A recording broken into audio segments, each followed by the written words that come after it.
नमस्कार मित्रांनो, मी डॉक्टर लड्डा आणि आजचा विषय परत एकदा ज्ञानराधा मल्टीस्टेट. ज्ञानराधा मल्टीस्टेटचे सुरेश कुटे आणि अर्चना कुटे या दोघांना पण पोलिसांनी पुण्याहून उचललं होतं. का उचललं होतं, इतक्या तातडीने कसं उचललं, याच्या अगोदर का नव्हतं उचललं, हा शोधाचा विषय आहे. माजलगावला घेऊन गेले आणि त्याच्यानंतरचा तो पुढचा इतिहास, आतापर्यंतचा त्या सगळ्या गोष्टीचा प्रवास. हे सगळं असताना आता सुरेश कुटे बीडच्या जेलमध्ये निवांत आहेत. हे सगळं चालू असताना काही FIR मध्ये अर्चना कुटे यांचं नाव होतं. अर्चना कुटे यांचं नाव असताना पण त्यांना अटक आतापर्यंत झालेली नाही. हे सगळं चालू असताना सुरेश कुटेंच्या बेलच्या वेळेस कोर्टामध्ये जी काही वकिलांची टीम होती, त्या वकिलांच्या टीम बरोबर सुरेश कुटे यांचे हितचिंतक एकदम जवळचे, जे की फॉरेनचा फंड असा हातात घेऊन फिरत होते, हो त्यांच्याच हातात तो फॉरेनचा फंड होता आणि आकडा पण 10,000 करोडचा तो फॉरेनचा फंड घेऊन असे ते कंटिन्यू फिरत होते इकडून तिकडं. आणि तो फॉरेनचा फंड आला, दिला, गेला, या सगळ्या गोष्टी मांडत होते. ते सगळे हितचिंतक फक्त तिथंच हातात घेऊन फिरत नव्हते, तर त्या हितचिंतकांनी प्रत्येक ज्या ज्या ठेवीदारांनी त्यांना संपर्क केला त्या सगळ्यांना त्यांनी असंच सांगितलं की फंड आला आहे, काम झालं आहे.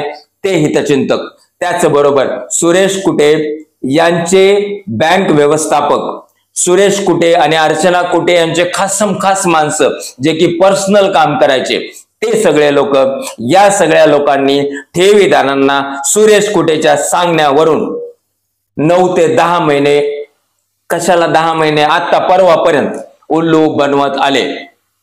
लिमिट कहर म्हणजे सुरेश कुटे यांचे वकील पण कोर्टामध्ये या सगळ्या गोष्टी मांडत होते. काय ते डेअरिंग आणि काय तो विश्वास. कारण ठेवीदारांना उल्लू बनवतच होते, बनवतच आहेत. आता ठेवीदार जागरूक झालाय आणि ठेवीदारांसाठी मला एक वाक्य बोलावं वाटतंय की ते जे ठेवीदारांच्या मेहनतीचे झटणारे ते जे मोजके ठेवीदार आहेत ना, त्या ठेवीदारांचं मी कौतुक करतो. मग ते ठेवीदार धारूरचे असू द्या, मग ते ठेवीदार जालन्याचे, संभाजीनगरचे, जे कोणी असेल ते असू द्या. किती हालचाली त्यांच्या, म्हणजे सेंट्रल गव्हर्नमेंटच्या मिनिस्टरला भेटा, अमित शहा येणार आहेत त्यांना भेटा, हे करा ते करा, एकनाथ शिंदे, संजय राऊत, वा वा वा, वाखांत तुमच्या मेहनतीला मित्रांनो. खूप मेहनत करताय तुम्ही आणि तुमच्या मेहनतीला फळ मिळन, नक्की मिळन. कारण ते फळ मिळन याच्यासाठी म्हणतोय की आज जी ईडीनी प्रेस नोट काढली, म्हणजे काल 23 तारखेला, त्या ईडीच्या प्रेस नोट मध्ये हे स्पष्ट दिसतंय. त्या प्रेस नोट मध्ये एक वाक्य मात्र मला नाही पटत. 168 करोडचा घोटाळा FIR नुसार, ही गोष्ट मात्र, म्हणून FIR जास्त दाखल व्हायला पाहिजे, कंप्लेंट जास्त दाखल व्हायला पाहिजे, हे जे आपण वारंवार बोलतोय ती गोष्ट इथं पण बोलणं जरुरी आहे. पण ठीक आहे, तो भाग जर सोडला तर या ईडीच्या प्रेस नोट मध्ये स्पष्ट लिहिले सुरेश कुटे आणि तो काय मिनविंटा, बापरे, मिनविंटा रिसर्च, काय लोय मोठं नाव, त्या रिसर्चचा तो दिव्यांगन दास शर्मा आणि सुरेश कुटे या दोघांनी एकत्र संगनमत करून किंवा सामंजस्य करून ठेवीदारांना फसवलं. म्हणजे कुटेनी ते सगळे डॉक्युमेंट्स फ्रॉड बनवले. ते फ्रॉड बनलेले डॉक्युमेंट्स कुटेनी ज्यावेळेस ठेवीदारांच्या विविध मीटिंग झाल्या, मग त्या बीड कुठं, ते काय सोलापूर, अजून कुठं अंमळनेर जिथं कुठं असतील त्या सगळ्या मीटिंग मध्ये ठेवीदारांसमोर ते सगळे डॉक्युमेंट्स मांडले जायचे. डॉक्युमेंटेशनचा पार्ट स्क्रुटनाइज जवळजवळ संपलेले, फायलिंग पाठवणं चालू आहे, त्यांना सगळ्या गोष्टी झालेल्या आहेत. सँक्शन्स येत आहेत हातामध्ये. प्रिलिमिनरी, हे बघा आमचा फंड आला आहे, पण त्यावेळेस पण आम्ही बोलताना या शंका नेहमी व्यक्त केल्या होत्या. फंड येणार आहेत, बँकेत रिफ्लेक्ट होणार आहेत, या सगळ्या गोष्टी, बरं या सगळ्या गोष्टी एकटा सुरेश कुटे करत नव्हता. सुरेश कुटेच्या बाजूला अर्चना कुटे, अर्चना कुटेच्या बाजूला आशिष पाटोदकर, बाकी ती कृती समिती आणि ते त्या ठेवीदारांच्या मध्ये फिरणारे बाउन्सर्स, या सगळ्या गोष्टी 9 ते 10 महिने चालल्या आणि प्रत्येक गोष्टीमध्ये शेवटी तर हे सांगितलं जातं की ठेवीदारांनी FIR नोंदवू नये. तारखेची मागणी पण करू नका, कारण आता आपली तारीख द्यायचीच नाही, कारण आपल्याला आता फंड्स रिलीज होणार आहे, त्याचं वाटपच करायचंय. फक्त माझी विनंती तुम्हाला आहे की तुम्ही निश्चित पॅनिक होताय, बरोबर आहे, पण पॅनिक होऊ नका. मग काय होतंय की तुम्ही सगळेजण एकत्र येऊन पोलीस स्टेशन पर्यंत जाताय, कंप्लेंटसाठी बोलताय. मग यांनी काय होईल की मी जे काम केलंय का ह्या कामाला परत कुठेतरी हार्डल निर्माण होईल. माझी विनंती आहे की तुमच्या 2-4 जणांच्या कंप्लेंटमुळे हे लाखो लोकांसाठी मी जे फंड्स आणलेत का त्याचे सगळ्या अडचणी वाढतायत. कारण असं जर केलं तर सगळाच घोटाळा होईल, सगळाच प्रॉब्लेम येऊन जाईल. मग काय करणं आहे, मग फंड येणं अवघड जाईल. फंड येणं अवघड नव्हतं जाणार. कुठे साहेब तुम्हाला पळून जाण्यासाठी जो मार्ग होता ना तो थोडासा अवघड गेला. एवढं खोटं बोलणं तुम्हाला कसं जमलं? कसं जमलं? जमण्याच्या मागचं कारण हे ज्यावेळेस सुरुवात केली होती ना तुम्ही ह्याची ते पतसंस्थेपासून, त्याच वेळेस ठरवलेलं होतं, डोक्यामध्ये खूणगाठ बांधलेली होती. असं सगळं बनवायचं, सर म्हणायचं, तुमचीच मालकी म्हणायचं, तुम्हीच मालक मी तर कोण, असे सगळे डायलॉग मारायचे. या सगळ्या गोष्टी पहिल्यांदा ठरवून होत्या आणि हे ठरवूनच तुम्हाला पुढे चालायचं होतं. पण मध्ये एक छोटासा घोटाळा झाला तुमच्याकडनं आणि त्या घोटाळ्यामुळं मग तुम्हाला मध्ये यावं लागलं, ताब्यात यावं लागलं. हे सगळं इतकं सुंदर आणि कहर सांगतो ही खोटी कागदपत्रे ठेवीदाराला तर दिली. FIR टाळण्यासाठी याचा वापर केला गेला. कोर्टात पण ही खोटे दस्तावेज दिली. हायकोर्टाला पण फसवलं गेलं. हे मी नाही म्हणत आहे, ईडीची प्रेस नोट म्हणते. म्हणजे तुमची मजल बघा ना, चक्क सगळ्या खोट्या गोष्टी तुम्ही हायकोर्टापर्यंत मांडल्या. हायकोर्टापर्यंत ते फेमा, ISIN, BG, काय ते तुमचे शब्द आणि काय ते तुमचे खेळ. तुमचे एकट्याचेच खेळ नाही, तुमच्यासाठी जे बोंबलत होते ना त्यांचे खेळ. आणि याच्यानंतर आता हे सगळं ईडीच्या प्रेस नोट नंतर मात्र काही गोष्टी बोलायच्यात आणि त्या गोष्टी पोलिसांनी करूनच घेतल्या पाहिजेत. त्या गोष्टी ईडीने करूनच घेतल्या पाहिजेत. कारण तुम्ही जर ईडीची प्रेस नोट पहिली तर या प्रेस नोट मध्ये जर हे आपण पाहिलं तर त्यांनी हे दाखवलं होतं पहिल्या प्रेस नोट मध्ये की ज्ञानराजाचा पैसा कुठे ग्रुपमध्ये गेला.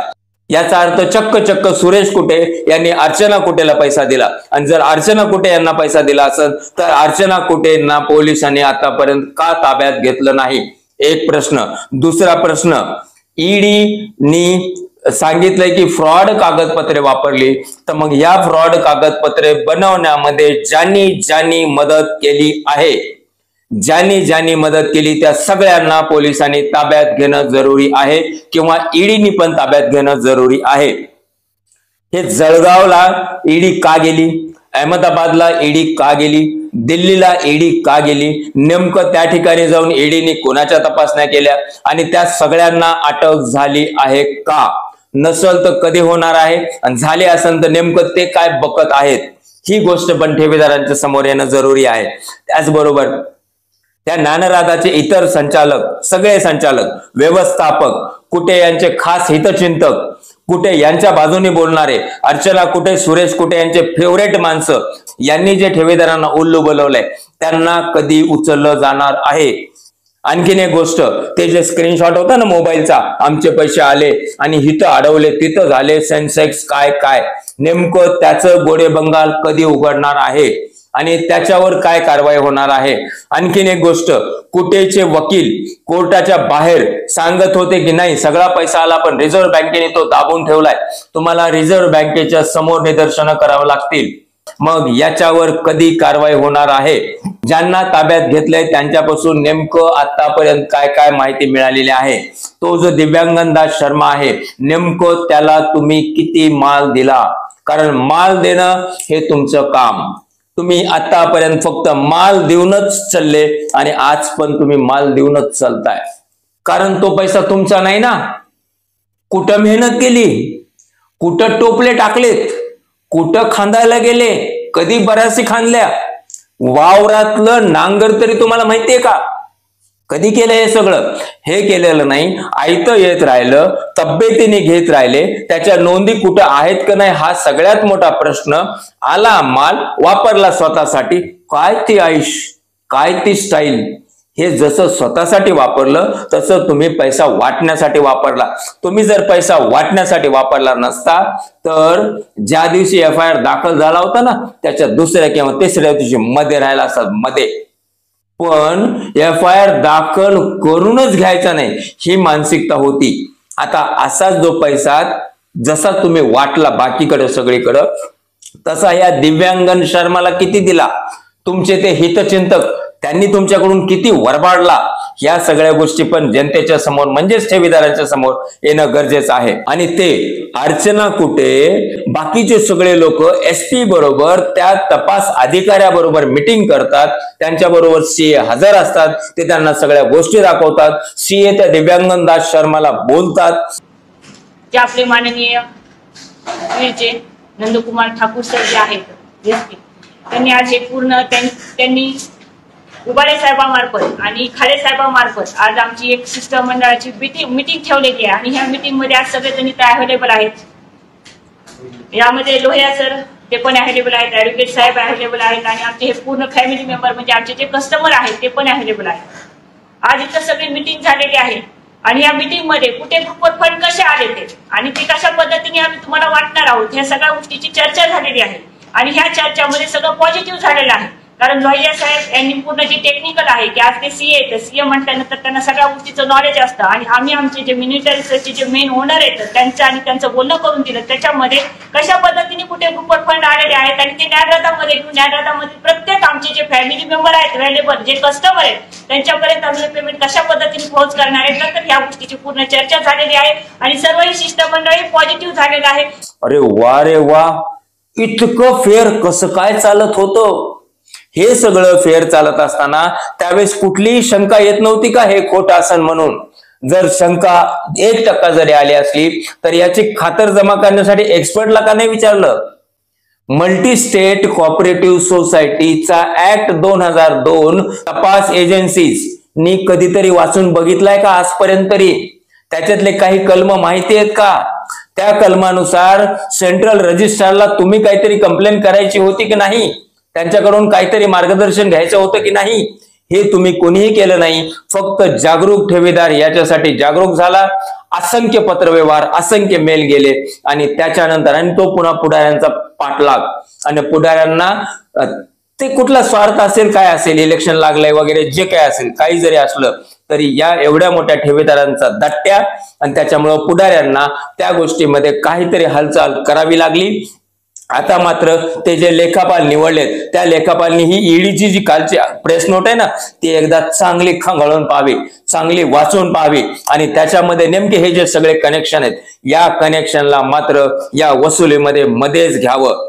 हे जर सगळं केलं तर एकही ठेवीदाराचा पैसा दिल्याशिवाय शिल्लक राहणार नाही। प्रत्येक ठेवीदाराला त्याचा हिस्सा मिळेल। फक्त हिस्साच नाही मिळणार तर या इतक्या दिवसामध्ये जे काही त्यांचे फंड तिथं आहेत त्या सगळ्या फंडचं व्याज पण मिळेल। पण त्याच्यामध्ये आणखीन एक गोष्ट तपासाची गरजेची आहे, ती म्हणजे तुम्ही ज्या FD वगैरे ठेवून घेतल्यात ना, FD आणि त्याच्या विरोधात बदल्यात चेक टोकन दिलेत, त्या नेमक्या FD तिथं सुरक्षित आहेत का? जे मुख्य शाखा सील झाली आहे त्या शाखेतून नेमकं काय मिळालं आहे आणि ते मिळालेल्या सगळ्या गोष्टी मात्र तुम्ही तपासाचा भाग म्हणून त्याच्याकडे गांभीर्याने बघणं जरुरी आहे। आणि हे जे बाकीचे सगळे व्यवस्थापक अर्चना कुटे, सुरेश कुटेसाठी बोलणारे त्याचे हितचिंतक या सगळ्या गोष्टींना पोलिसांनी तातडीने ताब्यात घेणं जरुरी आहे आणि ईडीने पण यांची तब्येतीने चौकशी करणं जरुरी आहे। पण या प्रेस नोटमधून मात्र एवढं पक्क सिद्ध होतंय सुरेश कुटे फ्रॉड आणि फ्रॉडच आहे।